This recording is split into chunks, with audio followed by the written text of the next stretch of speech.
Praise the lord. యేసునామ స్మరణ ఉదయకాల కార్యక్రమానికి మీ అందరికీ స్వాగతం.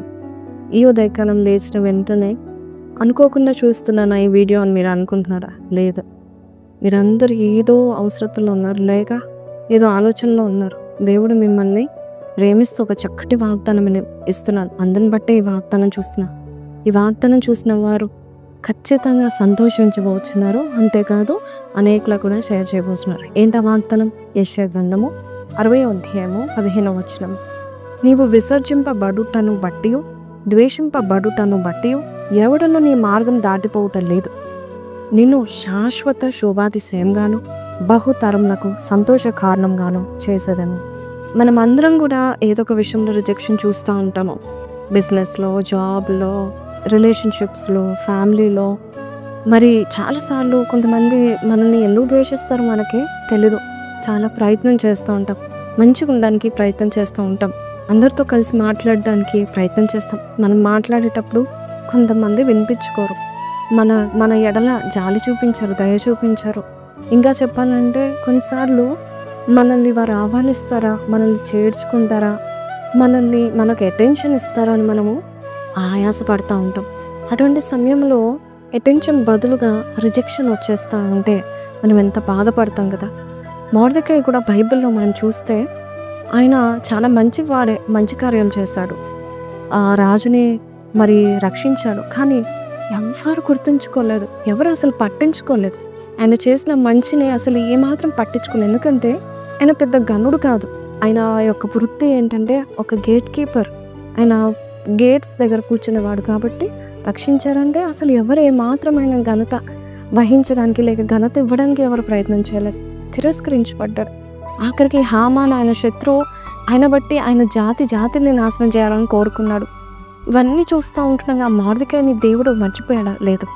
కరెక్ట్ టైంకి గుర్తు తెచ్చుకొని రాజు సైతము ఆయనను గణపరిచే రీతిలో దేవుడు చేశాడు. ఈరోజు నీ జీవితం కూడా అలా ఉండబోతుంది.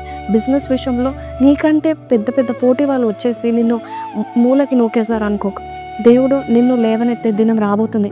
నీ యొక్క జనరేషన్స్కి నీవు అనేక తరాలకు నీవు ఒక ఆనందకరంగా ఒక బ్లెస్సింగ్గా ఉండబోచున్నావు. కాబట్టి నమ్ముతున్నావా? ఈరోజు ఎవరైతే నేను మర్చిపోయారు అనుకుంటున్నావో వారే నిన్ను ఇగ్నోర్ చేయలేనంత దీవెన దేవుడు నీకు దయచేయనుగాక. You are hated, you are despised, you are abandoned, you are rejected.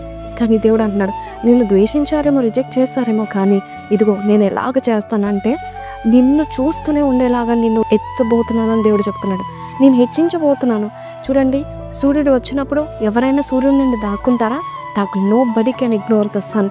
మరి దేవుడు నిన్ను కూడా అలాగా సూర్యుని వల్లే దేవుడు నిన్ను ఉదయింప చేయబోచున్నాడు.